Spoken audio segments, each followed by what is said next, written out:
భారతదేశం పట్ల ఇటీవల కెనడా వైఖరి మారింది. గతంలో జస్టిన్ ట్రూడో ప్రధానిగా ఉన్నప్పుడు భారత్ కెనడా సంబంధాలు దెబ్బతిన్నాయి. అయితే కెనడా నూతన ప్రధాని మార్క్ కార్నీ భారత్తో స్నేహానికి ఆసక్తి చూపుతున్నారు.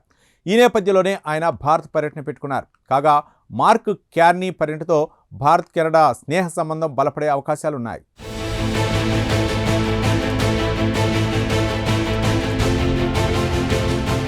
కెనడా ప్రధాని మార్క్ కార్నీ భారత పర్యటన ప్రారంభమైంది. కిందటి ఏడాది వరకు భారత్ కెనడా సంబంధాలు దెబ్బతిన్న సంగతి తెలిసిందే.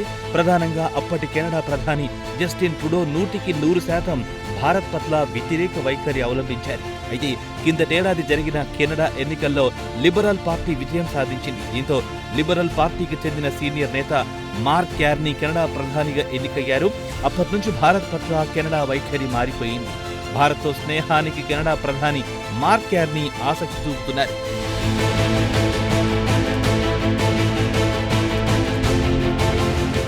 ఇందులో భాగంగా కెనడా ప్రధాని మార్క్ కార్నీ భారత పర్యటనకొచ్చారు.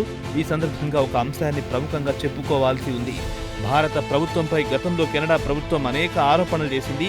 అయితే అవన్నీ జస్టిన్ ట్రూడో ప్రధానిగా ఉన్నప్పటి ఆరోపణలు. అయితే భారత పర్యటనకు కొన్ని గంటల ముందు సదరు ఆరోపణలను మార్క్ కార్నీ నాయకత్వంలోని కెనడా ప్రభుత్వం వెనక్కి తీసుకుంది.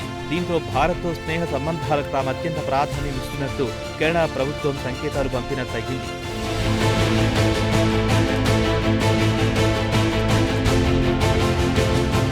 ఈ నేపథ్యంలో కెనడా నూతన ప్రధాని మార్క్ కార్నీ భారత పర్యటనకొచ్చారు.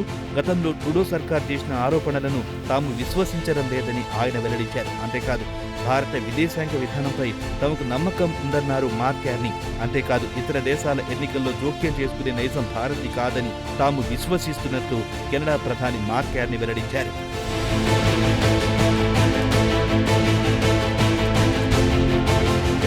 కాగా మార్క్ కార్నీ పర్యటన సందర్భంగా భారత్ కెనడా దేశాల మధ్య సంబంధాలు బలోపేతమయ్యే అవకాశాలు కనిపిస్తున్నాయి. అంతేకాదు రెండు దేశాల మధ్య మైత్రి బంధం మరోసారి ట్రాక్ మీదికి వచ్చే అవకాశాలున్నాయి. అంతేకాదు భారత్ కెనడా దేశాల మధ్య కొన్ని ఒప్పందాలు కూడా కుదిరే అవకాశాలున్నాయని విదేశీ మంత్రిత్వ శాఖ వర్గాలు తెలియజేశాయి.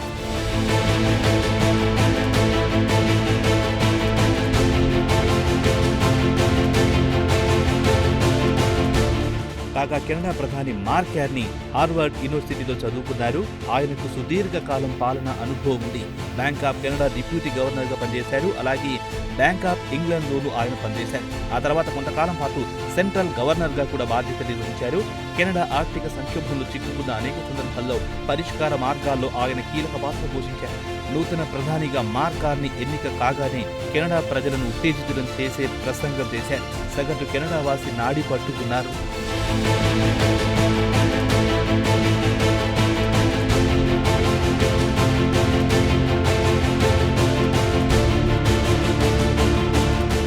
కాగా అధికారంలో ఉన్నంతకాలం భారత్కు వ్యతిరేకంగా జస్టిన్ ట్రూడో వ్యవహరించారు.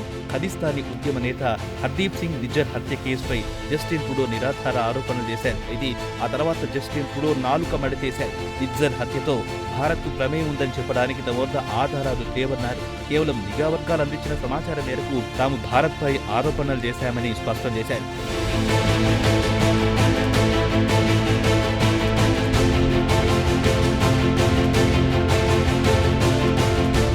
వాస్తవానికి కెనడా ఉత్తర అమెరికా ఖండంలో ఓ చిన్న దేశం. కెనడాలో పంజాబ్కు చెందిన సిక్కులు భారీ సంఖ్యలో ఉంటారు. దీనికి ఓ నేపథ్యం ఉంది.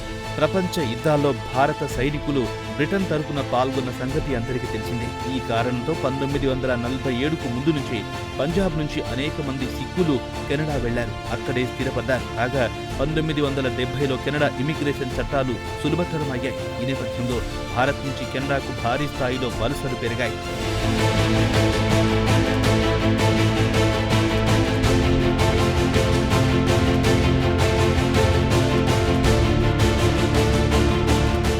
ఏదేమైనా మార్క్ కార్నీ పర్యటనతో భారత్ కెనడా స్నేహ సంబంధం బలపడే అవకాశాలున్నాయి.